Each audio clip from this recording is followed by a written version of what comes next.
In 2010, director Edgar Wright and star Michael Cera gave the world a stylized journey through a young man's search for healing. In 2022, we try a new brand that launched mid-pandemic.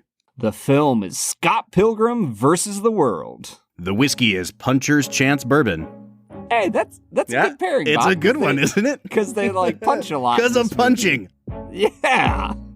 But we'll review them both. This is the Film and Whiskey Podcast.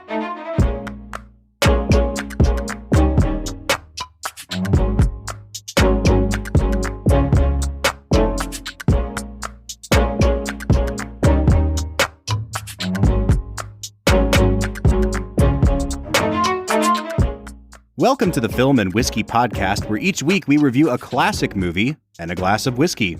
I'm Bob Book. I'm Brad G. And this week we are continuing our Edgar Wright miniseries with his 2010 film, Scott Pilgrim versus the World. Brad, this is a movie that was not originally slated for this season. And in the off season, when we were, coordinating sponsors for this year, we struck up a deal with our friends over at Doc Swinson's, and they said, hey, in addition to taking our money, would you like to do a review of our favorite film, Scott Pilgrim versus the World? And we'd been looking for an opportunity to do an Edgar Wright kind of retrospective in the first place. So it worked out perfectly. We slotted in this movie. And the reason I say all that is because for maybe only like the second or third time in the history of our podcast, I had never seen this movie before. Oh my gosh, Robert. Yeah. Where were you in 2010? Not watching this. I was buying a ticket to The Social Network, not this one. that would make sense. Yep. Oh man, yeah. This is wild. I know that Charade was a movie I had seen and you had not. Yep.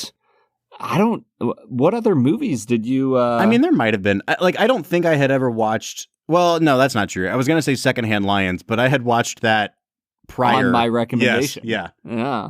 So yeah, Man. let's just say for the sake of argument, this is only the second one ever. Yeah. We should almost have a moment of silence. This is momentous. We should have a moment of silence for this movie, but it's not for the reason that you're recommending, Brad. Why's that, Bob? I gotta say, dude, I'm not a fan of this movie. As soon as you told me you'd never seen it, I was like, I just feel like as I was watching it, I was like, man, this just doesn't feel like a Bob Book type of movie. No. Well, and you know how the older you get, the more, I don't want to say set in your ways you are, but you're willing to go out of your comfort zone a little bit to watch films for this podcast, Brad. But in general, you have a good sense going into those movies of I'm going to like this movie or I'm not. You know what I mean? And sometimes a movie surprises you, but just generally speaking, there are certain types of movies that everyone has that they like and that they don't like. And see, I don't know, man. I was excited to watch a movie about the assassination of a famous cowboy, but here we are. That's what I'm saying.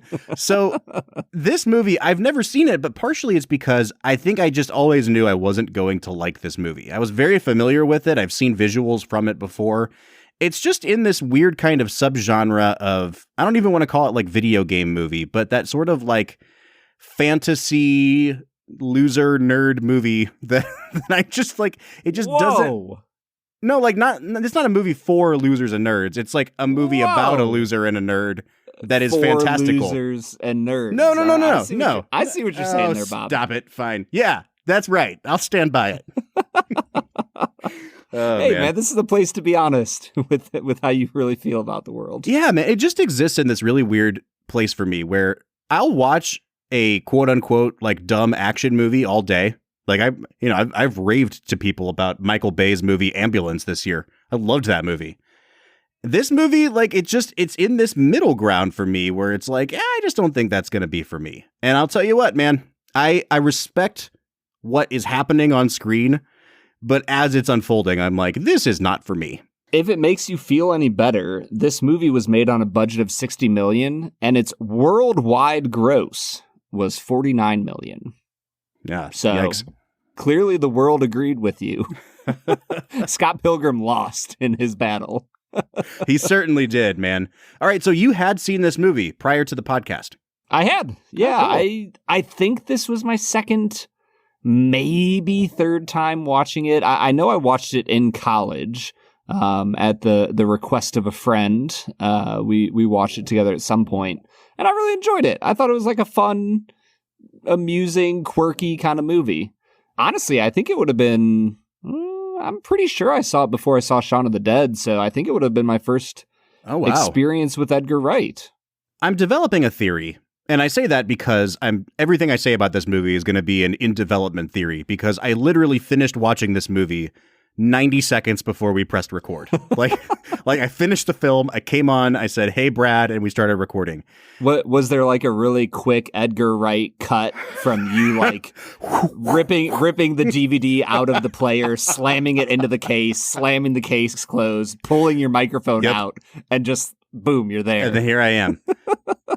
I'll bet that it's fun to watch this movie in a group setting. I bet this movie plays better, like not as a party movie, but there's 8 of us hanging out in a room and we're all shooting the shit as we're watching a movie, kind of a thing. So it's the anti-silence, basically. The anti-silence. Yes, you should have watched this one instead. But I think part of why I may not care for this movie is that it is such a hyperactive film that I feel like the more attention you give it, the more exhausting it is. And when you're in a room where you can kind of like make an offhanded comment every now and then, or get up and go pee and let the thing keep playing, I actually feel like this would be a perfect movie for that kind of setting. And I don't mean that as a slight at all. I just think that like me sitting in my room, watching this film with my movie critic extra serious hat on may not have been the best mode for watching this movie. I just see Andy from The Office pulling his hard ass hat out. I don't know. What do you think, though? Do you think this would be like the ideal setting for this movie is group? I mean, the first time I watched it, I think it was just me and my friend Zeke. And so it wasn't like a big group setting, but it was nice to watch it with him. He already had seen it and enjoyed it. But yeah, this time through, I watched it as, like you, Bob, with my serious movie critic hat on. And by myself late at night. There you go. So I was still a fan of the movie. I think that the thing I really like about the movie, if I had to boil it down, is just it's really quirky and zany and kind of off the wall.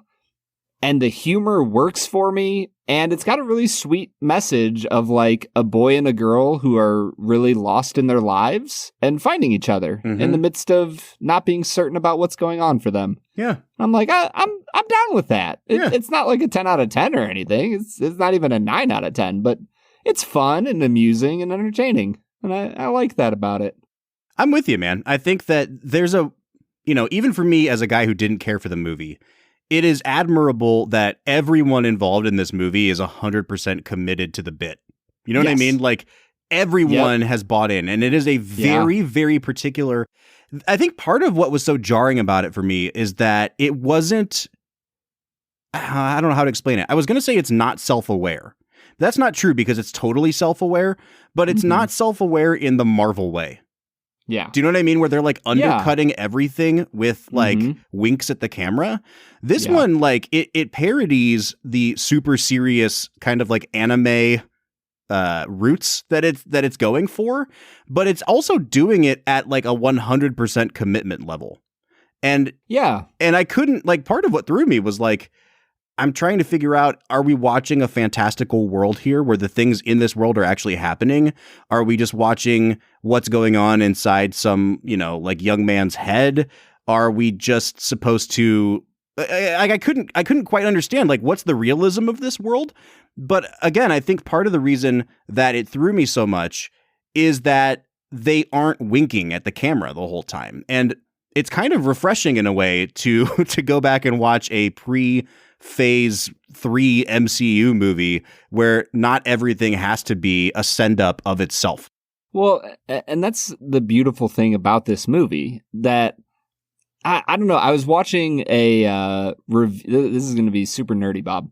I was watching a review of the Dungeons and Dragons movie trailer that just came out the other day, and he was talking about how movies that talk about fantasy have to go in one of two directions. They either have to go the Lord of the Rings route and take it super seriously, or they have to go the Thor Ragnarok route, and as you were saying, the MCU Phase 3 route, and just make fun of itself the entire time. Mm-hmm. And obviously the D&D movie is going the second route.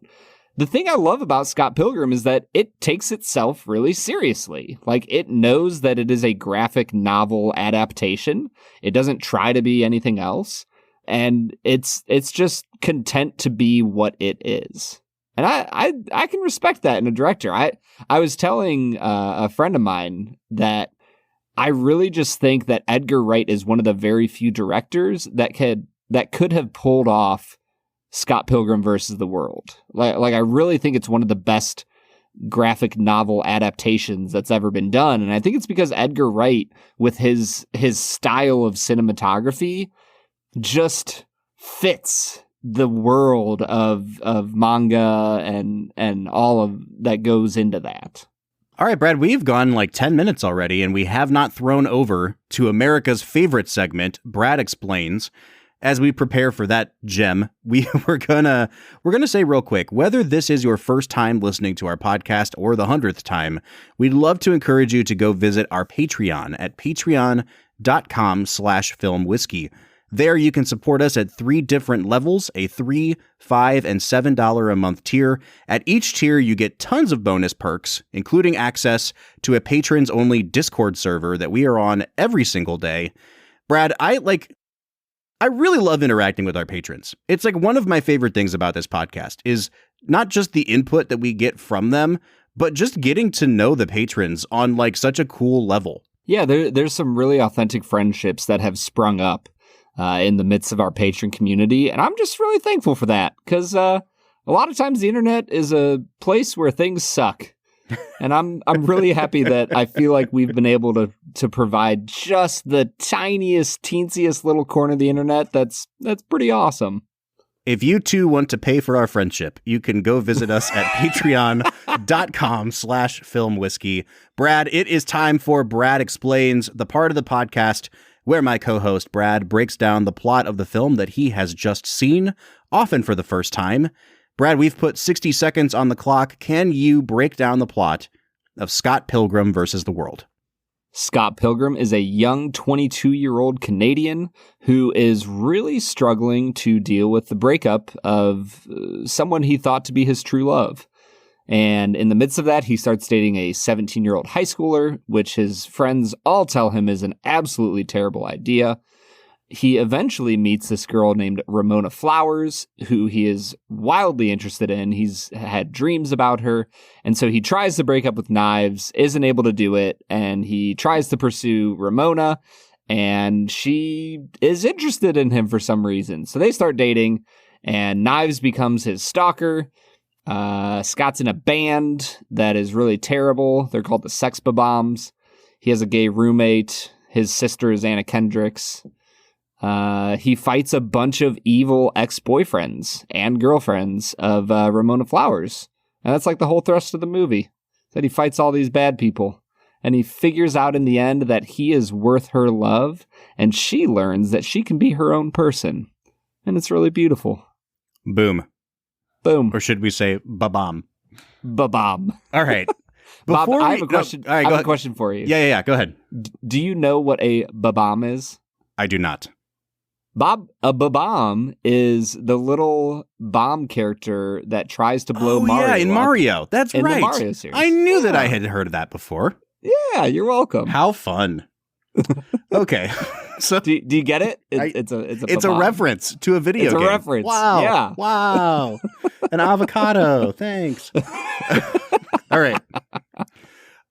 Before we even get into the performances today, Brad, I have to ask you about the world of this movie, because I don't really know how much more I can talk about the movie without understanding where you're coming from in your interpretation of it and trying to figure out what I think about it. Like, is this movie supposed to be what's like anime called? Manga? Yeah, anime is animated. Right. Manga is a comic book. Okay. And I always worry that I'm going to say whatever the name of the porn one is. Hentai. Yeah. Hentai. Don't say that. All right. Don't Not the say porn hentai. This is one of the best hentai ever written. Oh my gosh, I loved it. Okay. Is this movie supposed to be like a Japanese manga or anime that just happens to be live action? Like, do these people actually have real powers? Are they actually fighting? Or are we just watching like a fantastical version of something that's happening in the real world in this kind of drab setting that is like a heightened, imagined version of what's going on? I would lean towards the second one. I know that this is written. I did a little bit of research for this, and by this I mean 2 Facts and a Falsehood, obviously. And in that research, I learned that this isn't necessarily a manga. I don't believe it was written in Japan. I believe it was written in the US or in Canada. I would guess maybe in Canada, because it is like set in Canada, the actual graphic novel. And so I believe that it's just a world where Scott Pilgrim has been living a normal life, and it is thrown upside down by this girl, Ramona. And now he has superpowers, kind of, maybe. Yeah. And I'm just along for the ride, man. I'm just letting it be. I'm not asking too many questions. Clearly, because I'm asking too many. So we're balancing out here because like halfway through this movie, not even halfway, I texted you and I was like, man, I am not digging this thing. And you were like, don't worry, it gets better. But then you also said, you know, for a guy that really likes Eternal Sunshine, I thought that you would be in on this movie a little more than you seem to be. And that's fair. I think Eternal Sunshine is a pretty good comparison. I think an even better comparison would be 500 Days of Summer, which is a movie that I really, really like. But in that movie especially, I don't want to say that, like, I sound like I'm advocating for like a really simplistic spoon-fed version of this movie where the director tells me, now this is the real world and this is what he's imagining. I mean, I was thinking it. I wasn't. Yeah, I mean, it's true. But... It's true. I really struggle with trying to understand what are the actual rules of this movie. Is Brandon Routh actually punching this small girl hard enough in the face that he knocks the highlights out of her hair? Like, what is going on with the violence on screen? I'm really, really struggling with this. I mean, Bob, I'm going to be honest with you. I did not expect you to take this movie so seriously. Like I don't want to take it so serious. Like, that's the thing is I don't want to think about this movie any more than I have to, but it's just bothering me. Yeah, I mean, when you have Brandon Routh punching a small Asian girl's highlights out of her hair, I think at a certain point you just go like, "Oh, this is just a comic book movie. Like everything's just thrown against the wall to see what sticks." I mean, like, even if I had been watching this movie with sheer boredom and my eyes glaze over to that point, like, he hits this girl in the face so hard that her highlights fly against the wall like splattered brains. And, you know, my head kind of cocked to the side. And I was like, what's going on here? I think this movie is so funny. And, like, that is one of the perfect moments of the movie where you're just like, I guess this is probably the epitome of a movie where you're either in or you're, like, way out. And I really like that about the movie. Like, honestly, I like it when a movie it doesn't allow you to sit on the fence. Either it's committed. It's committed, but it's also made with such a singular vision that you're either on board or you're not. And there is no in between. And I think, I mean, clearly you can tell where I'm falling on this, but that doesn't mean I don't respect the movie. Well, that's why I love the fact that we're doing these director miniseries. Because I think it gives us a chance to really flesh out who these directors are. And like when you look at Edgar Wright, I think that Scott Pilgrim versus the World is like a perfect example of his very strong style and vision. And I think it's an example of how, you know, there's certain directors that we watch, like a Scorsese, where like when you watch a Scorsese film, you know you have just watched Martin Scorsese, the master of modern cinema. Yeah. Right.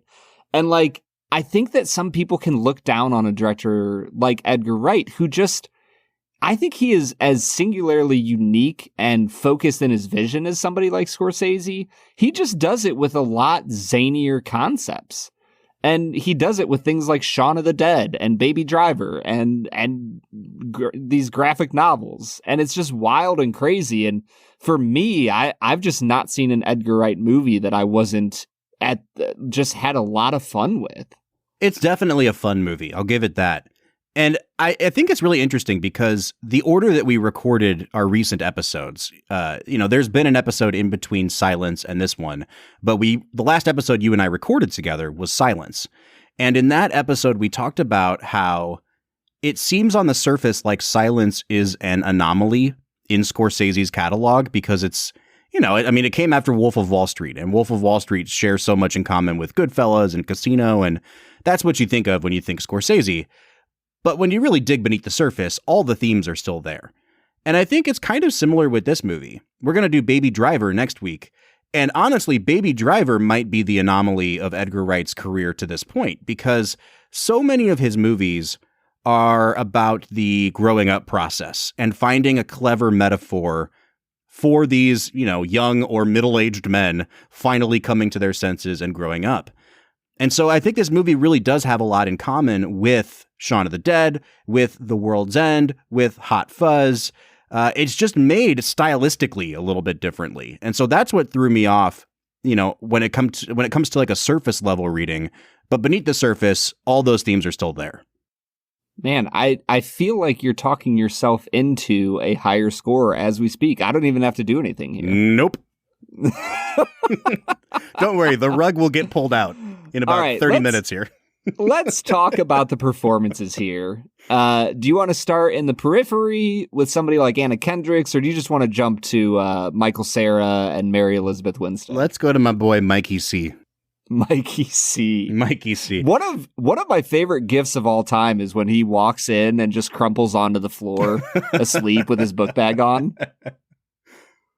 I really like Michael Cera, and he's a very good actor, and he's underrated for what he does. And I think part of the problem with Michael Cera is like he can only do that, or to this point, he has only been turned loose to do that. But there's also really nobody else that can do that. I know for a long time people put him up side by side with Jesse Eisenberg, but they're very different actors. And Michael Cera's just comic abilities are tip top, man. They're so good. Like go ahead. Can you just think about reversing Michael Cera and Jesse Eisenberg in their 2010 movies? Oh my gosh. Michael Cera in the Social Network. I'm just thinking about the opening scene from The Social Network and how vastly different it would be. I wish I could do a Michael Cera impression, but I got nothing. Yeah, he's a very specific actor, to say the least. I just think about him in Superbad, which I think is just forever going to be peak Michael Cera for me, even more than Juno. And the scene in Superbad where the guys are at that party and they ask him to sing, but it's so awkward. Oh, I love him so much in that movie. And he's really good here. I think my issue is that I don't like Scott Pilgrim that much. Like, I don't like that character. He's not a good person. And the end of the movie is him realizing that he's not been a good person, and that's all fine and good. But it was hard for me to continue watching the movie because he was such an obtuse person that it gave the movie like no sense of forward momentum to me. And like, obviously it has tons of forward momentum because you have Edgar Wright like whooshing the camera around everywhere. But do you understand what I'm saying? Like, I think he was really good in the movie, but playing a character that had so few redeeming qualities that I almost didn't care. Yeah, I mean, I understand where you're coming from. I remember at the very start of the film when they're at band practice, and he makes a comment about like why he's dating Knives, and he's like, "Oh, like we're just dating because she's a girl, and I want to date a girl," and it's just this awkward moment of like, "Oh, this guy is shallow and has no character." And so I was with you at that point, but I think that the rest of the movie develops a sense of like, oh, this isn't just a shallow guy. This is a guy who got his heart just utterly crushed by Brie Larson, who's really struggling with putting the pieces of his life back together. Like, honestly, the thing for me about this film that really worked was the supporting cast. Like, the way his roommate reacts when Envy calls him, or when somebody else, says her name in Scott's presence. Like, you can tell that his friends are all kind of sarcastic a-holes, but they genuinely care about Scott, which A, gives me the impression that Scott has been a good guy throughout the years, and B, gives me the impression that he's really struggling right now, and they're trying to care for him as best as they can. Mm-hmm. And so I guess those pieces for me helped move his character arc along to the point in the movie where he literally gets the powerful weapon of like self-respect. And that's like the culmination of his character arc. I actually thought he had a really nice character arc. And beyond that, I'm with you 200% on his comedy. Like, the moment when, and this is partially Edgar Wright just using the camera well, but the moment when Knives comes and knocks on the door and his roommate Wallace goes to answer it, and he like kind of moves the camera with the doorway to put Michael Cera out of the picture. And then he jumps through the window and reaches back in and grabs his coat. It's moments like that where I'm like, this movie is just brilliant. And I love what they're doing. All right. So on the other side of things, you have Mary Elizabeth Winstead as Ramona. I think she's fantastic in this movie. I also will say that I spent a good portion of this movie saying to myself, why does she look so familiar to me? And I mean, Mary Elizabeth Winstead is I would say semi-famous actress. Like, she's been in some movies, but it's because her character reminded me so much, not of another character played by the same actress, but of Lizzie Kaplan's character from Mean Girls. And I was like, oh, they look almost exactly alike when you put them next to each other. And it really threw me off for a while because I'd say 15 minutes maybe being like, have I seen this movie? She seems really familiar. Man, I have not seen Mean Girls since high school. Yeah. So I have no memory of that film. Oh, okay. Well, then you can just agree with me. Tell me I'm right. Yeah. You're probably wrong, and we'll just leave it at that. No, I love Mary Elizabeth Winstead in this. I think that she is the perfect counterbalance to Michael Cera in this, because all of his compatriots are just wildly overplayed in the most perfect way. And she plays such a calm, cool, collected character that moves to a place of uncertainty. And the more you get to know her alongside our protagonist, the more you realize, like, she's just a broken, hurting young girl trying to find her way in the world as well. I just think that her character has a really beautiful way of engaging with Scott and kind of drawing him forward out of his place of depression and struggle. And I think that Mary Elizabeth Winstead does a really phenomenal job of highlighting her own struggle while she's looking to Scott for something new in her life. And I thought she did a pretty killer job here, man. One thing that this movie really does have going for it, though, is that it includes, I'd say, a dozen up-and-coming actors who all went on to have incredible careers after this film. Even some of the actors that are lesser known by the general public, like Alison Pill, I mean, they've all had incredible careers in indie movies and smaller films, to the point where I'm watching the opening credits and I'm like, oh my gosh, how did they ever afford all these people? And it's just because they hadn't really blown up yet. Yeah, I mean, you have Aubrey Plaza in here, you have Anna Kendrick, even, I don't know if he's really ever blown up, but Macaulay Culkin's brother, Kieran Culkin. So we're not a TV podcast, but he is on probably the most popular TV show in the world right now called Succession on HBO. Oh, he's one of the main characters in that. So if you know, I think his character's name is Roman on that. I've never watched Succession, but I've always wanted to. But yeah, so he's even, thrust himself to the fore of public consciousness now. It's crazy how many people. Chris Evans is in this movie. I mean, to the point where even in the scene where the vegan police break in, both of those guys are like really famous actors in terms of like having done a ton of stuff. One of them is Thomas Jane, who played the Punisher. The other one is a character actor named Clifton Collins Jr., he gave one of my favorite performances of the century back in 2005 in the movie Capote. Like, it's so cool to see the people that keep popping up in this movie, and the roster is so deep. Bob, you're going to give this movie like a 5.5 or a 6 and say just every single nice thing in the world about it. And I'm just letting you know now, I'm going to be flabbergasted. Well, in order to steer out of that conversation, because we will give final scores later on, I think it's time for us to hit pause and try this whiskey. What do you say? Let's get to it, Bob.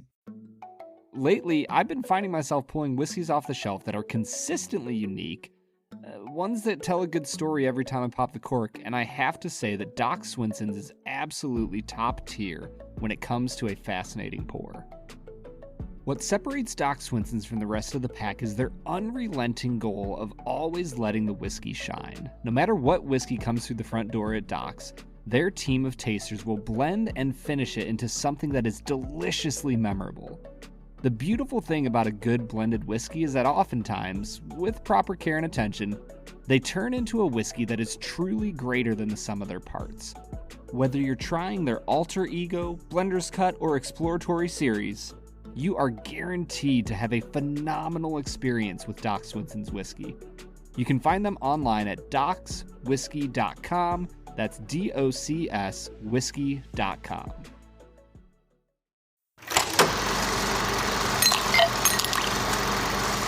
All right, so today we are checking out Puncher's Chance Kentucky Straight Bourbon Whiskey. Brad, this bad boy is one of the most attractive bottles on the shelf right now, especially at the price point. Yeah, $30, and it is like matte black with this awesome like Mike Tyson tiger curling down the front. It's just a cool freaking bottle of bourbon, man. It's got just that little bit of a fade to transparent at the bottom of the bottle, kind of like how New Riff does. And I really love that effect. You know, again, like I said, at the price point, there's not a lot of really pretty bottles out there. And I think that, like, you could look at this bottle and say, oh, that looks kind of gimmicky. But again, like, if you're only buying whiskeys in the $35 price range, like, this is one of the best looking ones you can get to put on your shelf. So just from the get-go, I'm going to say Puncher's Chance, great job on your packaging. Yeah. And a lot of times it's like a company will do just a good enough job to make me suspicious of the product within. But this one, I'm like, you know what? That's just a cool bottle, and I'm totally in. I don't for some reason, I don't feel like they're trying to pull the hood over us.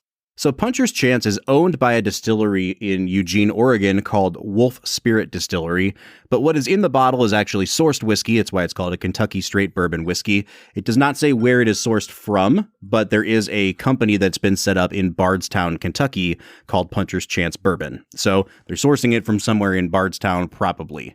This clocks in at 90 proof. So Brad, it's a little bit softer and lighter than what we've been doing for a majority of this season so far, but I'm excited to get into it. I've really, really enjoyed this as I've had it before. It's been a few months since I've gone back to this bottle. I'm excited to see where it takes me this time.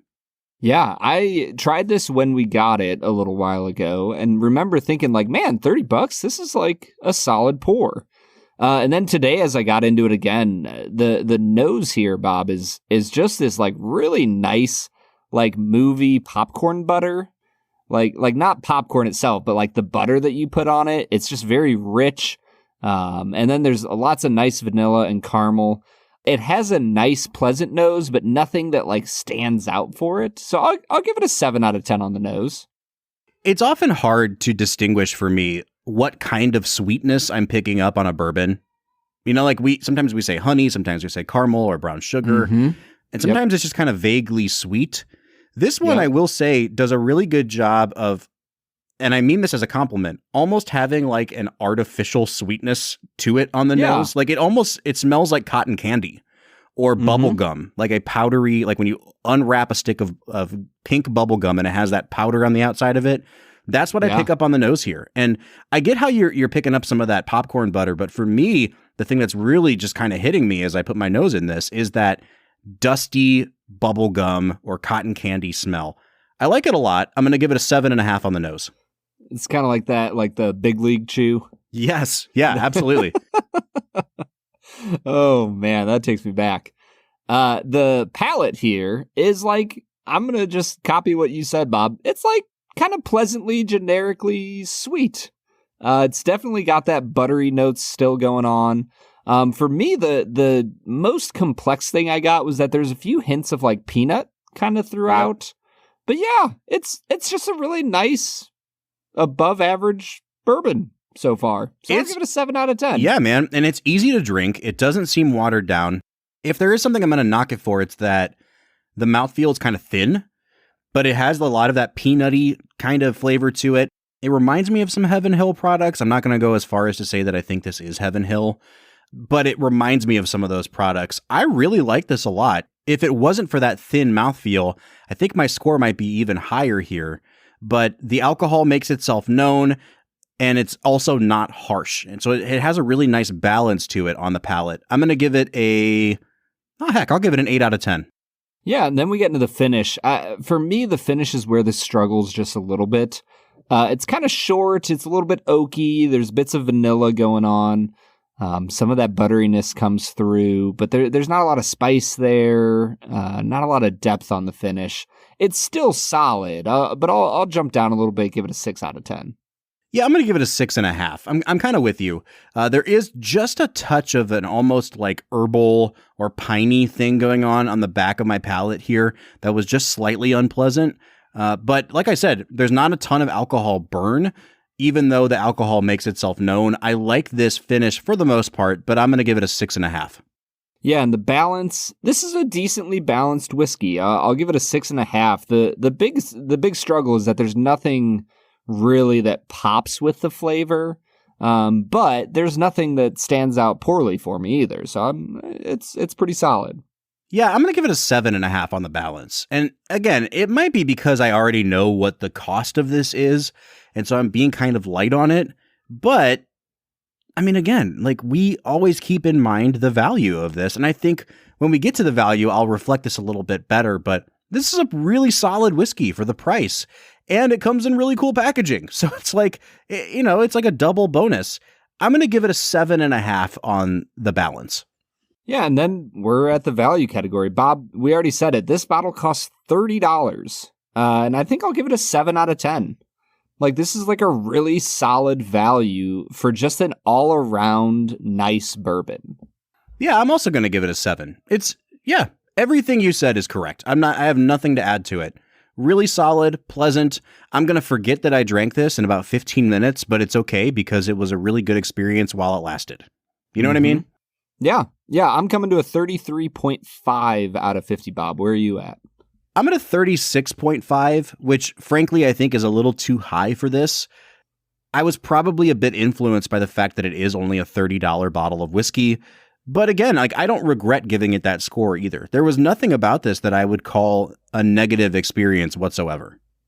Yeah, normally we would say that 35 out of 50 is where we would stick for, a recommendation. I'm going to recommend you buy a bottle. Don't buy it if you're out at the bar, because honestly, just spend an extra $25 and get yourself a really cool looking bottle with a really solid whiskey inside that you could pour for anybody. So yeah, you're right. 35 is exactly where we're coming out on this. I too am going to recommend buying and I will say not trying. Like you said, it's not really worth getting a pour of it at the bar. Just go ahead and drop the $30. I don't know. You agree with me on that? Yeah, 100%. All right. Yeah, so 2 thumbs up from Bob and Brad here on Puncher's Chance Bourbon. Let's just be honest, Bob. This is a kick-ass bottle. It's really cool.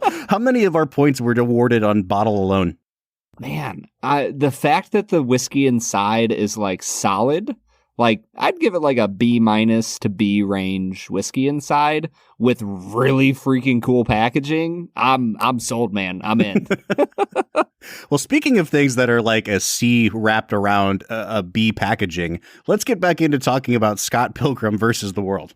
What do you say? You literally just changed my words, Bob, but I suppose we can get back into it. Today's sponsor is a little bit of a departure from our usual area of expertise, and man, oh man, I was blown away by their product once we received it. I am talking about Manscaped. Now, if you're like me at all, you've probably seen the Manscaped ads and kind of wondered to yourself, like, do I really need like some sort of specialty trimmer to take care of my downstairs business? And I've just got to be honest, I was absolutely wrong. Their trimmer is called the Lawnmower 4.0, and I gotta say, it is the Rolls Royce of trimmers. It's got a ceramic blade that reduces grooming mishaps, a wireless charging base, and an awesome flashlight that keeps things illuminated while you're working. And beyond all that, it's waterproof. This thing is really changing the game when it comes to below-the-belt hygiene. Now, this is just me talking about my experience, but this trimmer really is way beyond anything I've ever used to keep things neat and tidy. You can use our discount code FILMWHISKEY to get 20% off your order and free shipping. Head on over to manscaped.com and use code FILMWHISKEY to get 20% off, free shipping, and you will be well on your way to hygiene heaven. All right, everybody, that was Puncher's Chance, a whiskey that we are really impressed with, Bob. Yeah, I'm a big fan. Yeah. You know what else I'm a big fan of? I'm going to say this movie. 2 Facts and a Falsehood. 2 Facts and a Falsehood. See what I did? I led you astray there, and you gets the wrong answer. Also known as Bob's Weekly Slaughter. So far, it has felt that way. I believe I am 2-6 on the season now. Somewhere around there, Bob. Yeah. Yikes. Yeah. It's just a great time. I'm having a blast with it. Let me tell you this real quick. I went back and I looked at Adam Driver's IMDb because your question was phrased, this was Adam Driver's first film since Midnight Special, and he lost over 40 pounds for the role. Yeah. So we already established that if he lost over 60 pounds, then he lost over 40 pounds. So I'm correct there. Yep. Midnight Special was filmed in 2014 and not released till 2016. Oh. Silence got filmed that fall, and the movie that came out in between the two of them was not filmed until the following year. So it was, in fact, his first film since Midnight Special. There you go. I was wrong. I might take the point. Yeah, I think you can with that amount of work you've done. I will go to great lengths to prove my rightness. I'm proud of you, man. All right, Brad, let's get into 2 Facts and a Falsehood, where Brad presents 3 items to me as fact, and I have to decide which one is completely bogus. Fact number 1. Whenever the moon in this movie is shown, it is full, and there is a hole in it. Ramona's third boyfriend, Todd Ingram, the psychic vegan, is mentioned in a flashback to have punched a hole there for her when they dated. In the graphic novel, he also punches a second hole in the moon for Envy Adams. Nice. Fact number 2. Zack Snyder, fresh off his smash hit, just impeccable masterpiece, Watchmen, was approached to direct an adaptation of the Scott Pilgrim comic, but a few years later in an interview, he said, and I'm quoting, "Scott Pilgrim wasn't exactly in my wheelhouse," and instead directed a movie called Legends of the Guardians of Ga'Hoole. That's true. He did do that movie. Mm-hmm. Fact number 3. Originally, the film only had a short title card at the beginning. However, legendary director Quentin Tarantino suggested to Edgar Wright, really late into post-production, that there should actually be like a pre-title credit sequence that could almost be like a prologue of sorts that introduced the audience to the characters. Edgar Wright thought it was a phenomenal idea and went with it, and that is what we have in the movie now. Once again, man, really good job on this. Thank you. The Zack Snyder thing is throwing me because I really didn't like Watchmen. So this tells me that maybe this wasn't Zack Snyder's wheelhouse because he makes movies I don't like. So this would have been right in line with a Zack Snyder. Dude, I knew nothing about Watchmen, and some of my friends in high school were like, "Hey, let's go watch this comic book movie." And I was like, "Yeah, sure, why not?" Like, and all of a sudden there's just blue, you know what, swinging everywhere. Just real blue genitals. So Zack Snyder, I didn't even mean to make this a Zack Snyder thing. We're never going to do a Zack Snyder movie on this podcast, probably. But never, ever? Zack Snyder makes movies for people who have never thought deeply about anything. And he makes them with just enough style that they seem deep to those people and those people only. Bob, you do know that we're like monetizing now. and there might be some people in our audience that like him, and you should probably like. I should back off. Yeah, all right. Yeah. Too many hot takes today from me.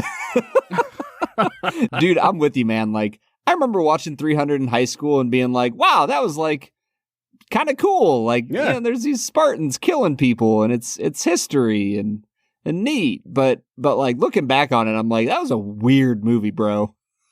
Yeah, and there was like this really odd subsection of people that thought that it was a masterpiece because it had the look of a masterpiece to people who thought that that's what a masterpiece should look like. You know what I mean? Do you think that they all love Fight Club as well? No comment. All right. So I think for me, it's either number 2 or number 3. That's The Falsehood.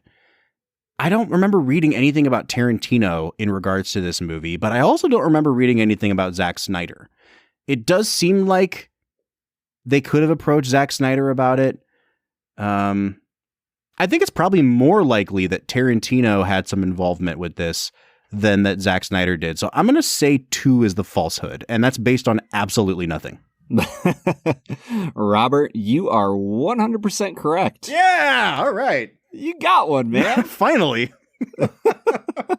I tried to throw you a little bit with the truth that he directed Guardians of Ga'Hoole. Yeah. Because he did do that. However, he was never approached to do this movie. As far as I know, I looked it up and it didn't say anything about it. Somebody's going to come at me and be like, they actually did talk to him about it. But I couldn't find anything online about it, so you're correct. So, Brad, as I think about this movie, I have very little left to say. However, and I don't mean that as a negative. I just I didn't think there was much there behind this movie's cool visuals. So I really struggled to find back half of the episode conversation. But I do think that it would be interesting to hear us talk about, or to hear you talk about, the movies that are spiritual cousins to this that we've done on the show. So An Eternal Sunshine, or 500 Days of Summer, or even to some extent like a Walter Mitty where he's daydreaming about himself. And it even kind of reminds me a little bit of the Beatles musical Across the Universe. Yeah, a little bit. Yeah. I think I'm thinking more in terms of that there is a male protagonist who needs to learn how to grow up a little bit or come into his own. Yeah. And I guess my question to you is what makes this a successful one of those movies? And where would you kind of rank it among those films, based on the ones we've watched for the show? Well, definitely not as good as Eternal Sunshine. Obviously, not on that level of filmmaking. I think that the reason I really enjoyed this movie is because it's a highly stylized cinema with a really basic, simple underlying story of two people who are struggling in the world to understand what love is, who have been burned in the past, who are really cautiously dancing around each other throughout the entirety of the film. And by the end of it, they realize they're you know what? Let's give it a shot. This is worth a go. And I think that that's a really honest take of what dating looks like in today's culture, that there's just so much trepidation and worry about being hurt, about how this person will affect my sense of self-esteem. And I think it's really good. I think the movie talks, before it was really popular, it really takes on toxic masculinity, which I know is a buzz phrase nowadays, but it just flat out talks about the fact that Ramona was controlled by a really evil guy. Yeah. Who's not healthy for her, and she isn't able to be herself around him. And so I think that the battle for her soul, if you could put it that way, is really cool to watch, because in the midst of Scott trying to help her, he finds himself, and she realizes that she's worth fighting for, and that she's not just an object, and she's not just, something to be controlled. And so I think in the midst of all of these other movies that we've talked about, where it's about, somebody coming up and learning more about themselves, and a young man, I think that one of the reasons I like this movie is because it's not just the young man doing that. It's also the young lady in the movie. That's a good point. I think I'd put this pretty high up there among the movies you said. Obviously higher than Eternal Sunshine. What was the other one you said? My mind's going blank right 500 now. Days of Summer, Walter Mitty. Yeah. I think I'd put this above both of those. Wow. 500 Days of Summer would be the closest. Walter Mitty is just one of the most pretty movies we've ever watched, though. Yeah, it's a really pretty movie. It's just gorgeous. So yeah, I think I'd put this on top of all those. I think what we have discovered here is like the alternate universe version of Eternal Sunshine, because we are going to come out in it, like this is to you what Eternal Sunshine is to me, and vice versa. Like, I don't care for this, and you really like it. And essentially, we were watching the same movie. Like, you were very astute in pointing out that these are in many ways the same film, that it's about people trying to forget their exes or get over the damage of their exes. It's about quirky people with colorful hair running around in their own memories or fantasies or whatever. And yeah. You know what I'm realizing as you're saying this? I think that the reason I like this more than Eternal Sunshine, because you're right, it's the exact same movie, is the fact that this is fun. And Eternal Sunshine is just really depressing. And see, I love Eternal Sunshine. And takes part of itself so seriously. And part of my point was going to be, I love that last scene in Eternal Sunshine. And again, that's probably why I like the end of this movie so much better than the rest of it. Is that, you know, it mirrors the end of Eternal Sunshine, where Kate Winslet goes to Jim Carrey's character and says, like, hey, why would you even want to get back together with me? We don't even remember each other at this point. I'm probably going to do a bunch of effed up things and make you angry and make you hate me. And he just shrugs his shoulders and says, okay. And then she goes, okay. And they decide to try it again. And like, that is, I mean, again, it's essentially exactly what happens at the end of this movie. So we're talking about mirror images of each other here. And Jim Carrey is Canadian. Oh, there it is. And this movie's set in Canada, so they're twins. All right, man, I think that it's time for final scores. Do you want me to get mine out of the way first, or do you want to shed some positivity here before I come in with a hard fist of reality? Give your crappy score, Bob. Go for it. I think that until the last 20 minutes of this movie, I was prepared to say that my enjoyment level of the film was like a 3. Ooh. Even while acknowledging, like, hey, this is better made than a 3, but I just don't think any of it works. So I'm trying to hedge a little bit here. I'm going to give it a 5.5 out of 10. And I enjoyed it. I enjoyed it less than that.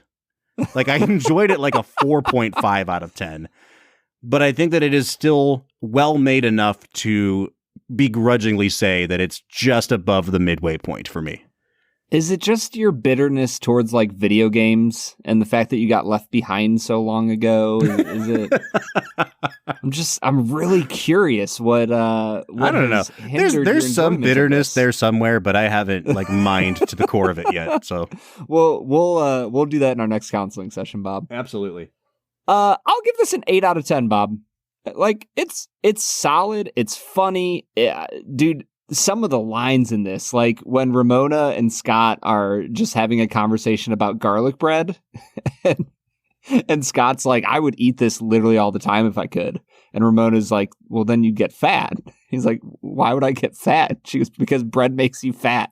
And the way Michael Cera responds with, bread makes you fat? And then boom, cut. You're on to the next scene.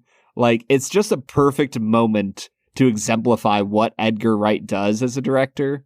And yeah, I think it's the perfect illustration of like why I love this movie. It's kind of just inane, and there's a lot of it that feels like it's not building towards anything, and yet by the end of the film, you are moved by the story that he has told. And I really enjoy that. This is a movie I could come back to every like 2 or 3 years and just have a few good laughs and enjoy it.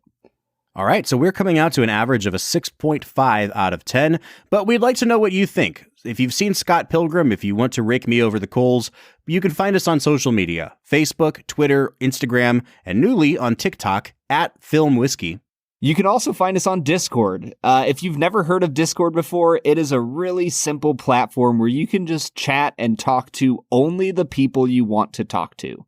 Man, we need to get Discord to sponsor the show right? At some point, because we love it. Well, I'm such a huge fan. It's a tight-knit community of only the people you want to be in communication with.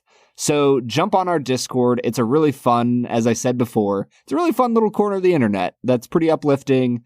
We have a good time there. You can find a link to our Discord at the end of every single one of our show notes. Next week, we'll be back talking about Baby Driver, one of the first movies Brad and I ever bonded over.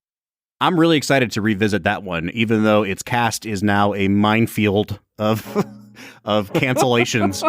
So we'll talk about star Jamie Foxx in that movie next week. Yes, and only talk about him. And only Jamie Foxx.